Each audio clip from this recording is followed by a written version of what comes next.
Welcome back to the morning show here on Arise News. It's now time to take a look at news stories making headlines around the globe. Nigerian President Muhammadu Buhari on Tuesday thumbed down constituency projects for which the federal government has appropriated 1 trillion naira in the last 10 years without corresponding impact on the lives of the people.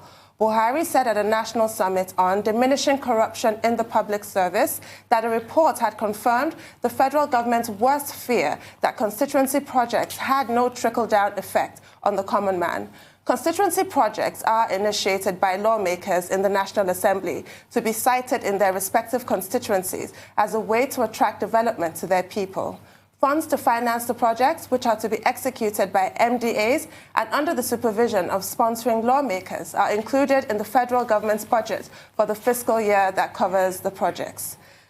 So that was a brief definition of what constituency projects are and what it entails. I remember my National Assembly years, there was a report in one of the media outlets that claimed that each member of the House of Reps got 40 million naira per quarter, and each senator got 60 million naira per quarter. And the National Assembly was quick to reject that and say they are not paid any money directly. The projects are executed by the relevant MDAs. However, we recall, don't we, a few months ago, the senator representing Enugu North, was he not found to have stashed away 117 million naira worth of items for his constituency, motorcycles, tricycles, grinding machines, in their hundreds, just sitting there gathering dust until the ICPC had to force him to disburse them, otherwise they'll prosecute him. So I'm not sure exactly where that fine line is, but what we are sure of is that the common man does not feel what we like to call the dividends of democracy, and it's a crying shame. 1 trillion naira.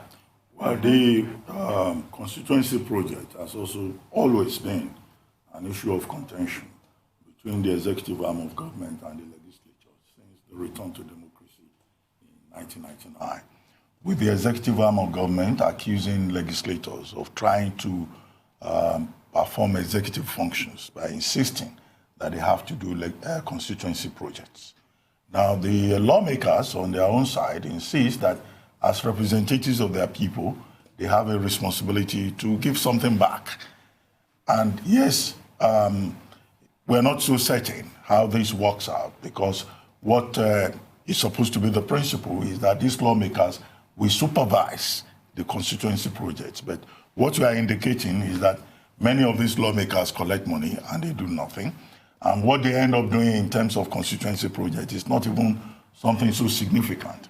We have seen many cases of lawmakers going to their constituencies either to dig a borehole or to give out motorcycles or give out all kinds of items to persons that are considered indigent.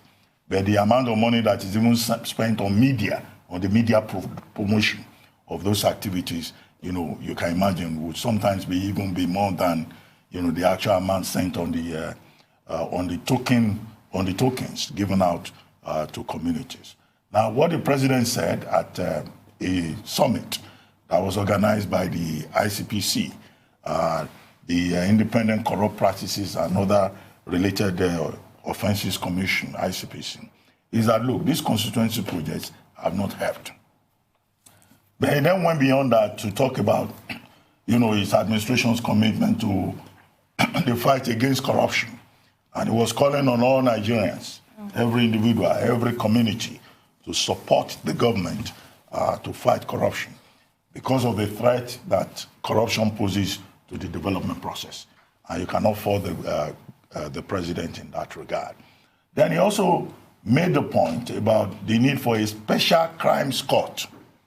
Now, I don't know whether that will be additional bureaucracy or whether that will help the judiciary, to help empty the overloaded dockets of our judges. But he's calling for a special crimes court, and I think the executive arm of government has already sent a special crimes court bill, to the legislature for action, But we all know that, our regular courts are overburdened. But would the solution be the creation of additional courts, special crimes court, electoral offences court and all of that. There are people who argue that that will help. And then at that occasion also, the president gave out what they call Integrity Award to two individuals, an Assistant Controller General of Customs and a staff of the Federal Aviation Authority of Nigeria, two persons who had refused to collect bribe. And I think in that regard, the president was also sending out a very strong signal that those who refuse to be corrupted would be rewarded. They will be honored. They will be recognized. And at the level of symbolism and signaling, I think the recognition of those two, civil servants is notable. It's noteworthy. It's commendable. So these are the issues. On one hand, the president is talking tough about the need to fight corruption and the need for cooperation and prevention and enforcement of relevant status. Two, he's talking about, strengthening the institutions for fighting corruption. And three, he's rewarding persons who have set good examples. I think it was a good outing for him in terms of the content of his presentation. But as for constituency projects, that's something I think that will continue to remain a matter of contention between the lawmakers and the executive. But the lawmakers themselves must be reminded, that they, in trying to please the people in their constituencies, they cannot cross the line and usurp the functions of the executive. But they can put pressure, push the executive to deliver. And they can use the platform of the parliament to put forward urgent issues of concern in their different constituencies. That's Absolutely. the meaning of representation. It surely correct. is. And it's good to see the president, like you said, speaking about strengthening institutions that tackle corruption, because when you see that headline on the front page of This Day, 1 trillion wasted on constituency projects, you think about the amount of money that is always wasted, and it still comes as a shock with every figure that you hear. And it's so sad because this is money that can be spent on so much sustainable development, can be spent on tens of thousands of abandoned projects, and we continue to find leakages everywhere. And this is exactly why the system is not working. Something has to be done. So it's really good to see the president taking this back on. It's part of his agenda at the end of the day, and really speaking about the need to strengthen institutions and really focusing on awarding people that are part of that strengthening. It's important because this is dark. This is quite dark news. It's dreadful. But I'd like to mention their names, Bashir Abubakar and Josephine Ugu. Congratulations. Are the two people who were honored for their integrity. We need to make those names famous in Nigeria. Now, the main opposition party in Nigeria, PDP, has dismissed a report that the party plans to suspend former President Dr. Goodluck Jonathan over suspected anti-party activities in the last Saturday governorship election in Bayelsa State. Rather, a member of its National Working Committee, NWC, blamed Governor Seriake Dixon for the defeat of the party in the governorship election won by the All Progressives Congress APC candidate, Mr. David Leon. This is coming as Dixon accused the APC of turning the visit of some of its stalwarts to the former president to a propaganda message to legitimize the electoral robbery it accused it of perpetrating in the state. The National Working Committee of the party is, however, expected to meet today to review its outing in the Bayelsa and Kogi governorship elections held last Saturday. Now, I'm sure you know better than most, Dr. Bati, but we've all heard a lot of rumors and conjecture about the relationship between Seriake Dixon and former President Goodluck Jonathan, and how former President Goodluck Jonathan allegedly feels slighted in that his candidate of choice, Chief Timi Alaibe, was not given the PDP ticket, and that Seriake Dixon insisted quite stubbornly on Senator Joye Jiri, which eventually cost PDP that stronghold, that Bayelsa stronghold of the last 20 years. And it was preferred by some to see the state go to APC than for Governor Seriake Dixon to be rewarded for what is termed as disrespect of former President Goodluck Jonathan. But it seems that PDP is trying to sort of minimize these sort of reports, and I guess we'll hear more going forward. But I'm sure you might have some inside information, Dr. Abati. Well, this subject came up yesterday when our colleague, Mr. Feni. Emmanuel Feni, was reviewing the newspapers.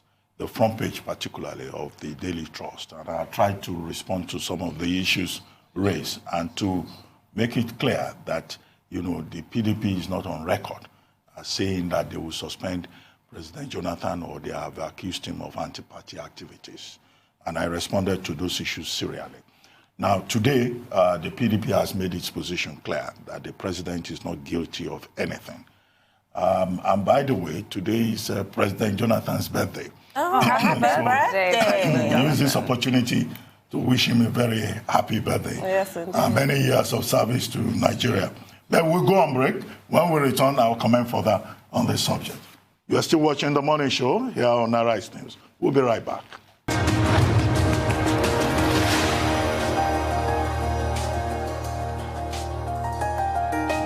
Yeah, welcome back to The Morning Show here on the Arise News channel. Leila and Tuno, before we went on break, we were commenting on the PDP and President Jonathan. And I said today is President Jonathan's birthday, November 20. So we use this opportunity to wish him a happy birthday. But to go back to the basic issue in PDP Bayelsa, I think it's very clear now that the PDP has spoken at the national level that President Jonathan cannot be accused in any way of anti-party activities. And yesterday, I had taken up all the issues listed on his front page by the Daily Trust and provided information to debunk those details. And I told Emmanuel Ifeni, who brought up the issue, that, look, President Jonathan, as a statesman, as the highest-ranking political leader in Bayelsa State, cannot be accused of anti-party activities just because it's normal, it's basic protocol that when you go to the area, the location of a former head of state, you stop by to pay homage. And it was visited by two governors who were representatives of the APC National in that election, and they took along with them the APC candidate who was declared a winner. There is no way that President Jonathan, as a political leader, not just in Bayelsa State, but in the whole of Nigeria, could have denied them audience. And it's good that we have Governor Dixon also coming forward to say that, look, the APC is trying to be mischievous by trying to turn the visit, by APC persons to President Jonathan into a form of mischief. And he clarified also his relationship with President Jonathan and says that, look, President Jonathan remains his leader. Not many persons will probably believe him. They may think that he may not have done a good job of managing the relationship with the Jonathans. But all of that now, it's a matter of review. And then, of course, yesterday, another point that came up is that, look, it's normal. It's, the usual thing to do for the PDP to do a review of the performance of the party in the elections in Bayelsa and Kogi. But what is important, in our view, is what lessons would the PDP learn? Because the PDP itself also has its own internal democracy problems that may be as serious, even more serious, than the problems that the APC has, among its members. And these political parties must use every opportunity, every election, every occasion to learn, to review, and to see how they can deepen their own internal democracy, because that will have implications for their performance in elections and the trust and the confidence, the level of trust and confidence that Nigerians will have in them. Very well said, Doctor. Nothing to add? Okay. Former President of Ghana, John Mahama, has appealed to the Nigerian government to open up her borders so that economic activities can resume in West Africa. Mahama made the plea while delivering the 7th anniversary lecture investiture into the Real News Hall of Fame and unveiling of a book, Pathways to Political and Economic Development of Africa, in Lagos. He said the total closure of, especially the Benin border, is having a significant toll on many small and medium businesses, especially in Togo, Ghana, and Côte d'Ivoire, that relied on inter-country trade. Mahama said, as a former chairman of the Economic Community of West Africa States, ECOWAS, he has an interest in the progress of ECOWAS and its people. Well, it remains to be seen how the federal government will react to this appeal by John Mahama, but I doubt that it will yield any fruit because the federal government is touting the success, the benefits of this border closure policy. In spite of the spike in inflation that we've witnessed, all of that is being not dismissed, but sort of explained as a necessary sacrifice we have to take, and a short-term sacrifice that will, regularize itself in a few months. So it appears that the government is in this for the long haul. And the deadline's extended. Well, opinion is divided on the closure of the border against Benin Republic and Nigeria. Government says that it's been very fruitful, useful, and that it's the best to do, the best fiscal policy to be taken in the circumstance in order to encourage production within Nigeria and check smuggling. On the other hand, there are persons who have been saying, look, yes, in Gibia, in the northern part of the country, and even across the border with the Republic of Benin, smuggling is still going on, and that there's a lot of corruption on the part of customs officials, and that government may not have done a proper assessment. But what we know is the fact that, the Nigerian government met with the Republic of Niger and officials from the Republic of Benin to review the closure of the border. Joint agreements were signed, and Nigeria is insisting that, at the end of the day, these countries must respect certain basic protocols within the ECOWAS treaty, and that, those protocols that have been abused have been to the disadvantage of Nigeria. I've read somewhere that the Nigerian government now is thinking of reopening the borders on January 31st, 2020. We hope that will happen. But President Mahama, suggesting or advising or appealing to Nigeria to reopen the borders, is making the, a rational point that a statesman will make. He says, yes, neighboring countries are affected, and that's understandable because Nigeria is a major destination for goods from across West Africa because it's the big market. And he says that Nigerians may also be affected because raw materials that some Nigerians get from some of these neighboring countries, there may have been issues because the borders are closed. But one point that he made, which is of interest to me, is the fact that he says, look, he will also make an effort to make sure that the harassment of Nigerian traders in Ghana is something that is, reconsidered by the Ghanaian authorities. Even before now, even before Nigeria's closure of borders, Nigerians who are in some of these West African countries have been having problems in terms of trade, and particularly in Ghana, where Nigerians are said to be restricted to certain kinds of, commerce, and with, both Ghanaian citizens and the Ghanaian authorities conveniently, just looking the other way. And on many occasions, we have had meetings with the Ghanaian authorities. We hope that after the Ghanaian election, and if President John Mahama ends up returning to office, I thought he having made that statement, he has said something, if he returns as president, that we can hold him down to and say, look, you promised to defend Nigerian interests. But I guess that eventually this will be resolved, because it's not closing the border permanently. It's not sustainable. No, that can happen. So clearly we have seen, and as President Mahama himself pointed out, that there will be damages on both sides.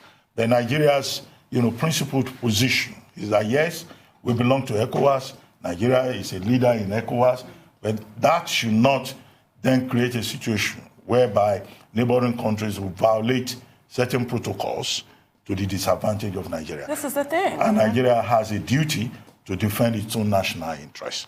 You can say to the, in favor of the Nigerian government that for too long, the Nigerian government has played a Father Christmas role in both West Africa and Africa. And when we see an instance like this, even if we may not agree, with the method, the strategy that has been adopted, it's good to see Nigeria for once, to stop playing Father Christmas and say, look, we also have interests. We may be the leader in Africa or in West Africa, but we have national specific interests to protect. Absolutely. Once in a while, it's good to actually put in some protectionist policies, and we're at a point where we need it now. And really and truly, the gains of the border closure are great. And yes, we do know it's a double-edged sword. There are good sides to it and bad sides to it. So it's good that ex-President Mahama has made this call, especially because recently we spoke about the fact that 2 unions in Ghana had also called for all Nigerian traders to leave the markets. And things were starting to get very heated up within Ghana and other neighboring West African countries. So it's good to see someone or an elder statesman like Mahama taking this call because it's necessary. But yes, we have to wait until January 31st. That's when they said the deadline is going to be extended to next year to see what's really going to happen here. But I am happy, I must say, that for once we are standing up for ourselves. It may not be the best method or the best approach because we should be at a point where we should be able to put in things like technology that can help us in tackling what we're trying to tackle without closing down our physical land borders. But let's see what happens and let's see where this gets us to. At the end of the day, there are gains and there are losses. So as long as we know that it's going somewhere at least. Now to Washington, where the former Special Envoy to the Ukraine has testified, saying he should have realized, as many of his colleagues did, that President Donald Trump was holding up military aid to Ukraine to pressure the country to investigate political rival Joe Biden. In public testimony before the House impeachment inquiry, Kurt Volker said he understands now, thanks to hindsight and the testimony of other witnesses, that Trump was using the aid to pressure Ukraine to investigate Biden's son, Hunter, and his role on the board of a Ukrainian gas company, Burisma. Several other officials have said they understood the connection between the investigations and the hold-up on aid, and Volker said in retrospect he should have too. Throughout this time, I understood that there was an important distinction between Burisma and Biden, and I urged the Ukrainians to maintain such a distinction. I did not know that President Trump or others had raised Vice President Biden with the Ukrainians, or had conflated the investigation of possible Ukrainian corruption with investigation of the former vice president. In retrospect, for the Ukrainians, it would clearly have been confusing. In hindsight, well, whenever you wake up, that's your morning. But, yesterday this subject came up, and I said that increasingly it looks like the impeachment, of President Trump by the House of Representatives is certain, because the testimonies that have been given by the various persons that have been invited since the open hearing started since Wednesday have been very damaging, from Ambassador Bill Taylor to Marie Yovanovitch. And now this week they have 4 persons who are going to, offer their own version of the story. Kurt Volker, that you quoted in the introduction, Tim Morrison, Jennifer Williams, and who's the other person? Lieutenant Colonel Alex Windman. Those two gave testimony yesterday. Yeah. So, and on all fronts, you see abuse of presidential power. You see President Trump being indicted. He has hinted that he will probably take up the invitation from Nancy Pelosi, the Speaker, to appear at this open hearing. And we hope that he takes that opportunity instead of suffering a meltdown on Twitter. Last week he was abusing Marie Yovanovitch throughout, but I would like to see President Trump himself, at this impeachment hearing. That would be great. I think he should show up. And for him to be cross-examined. That would be great. Yeah, I think he should show up. Well, that's all on the news headline.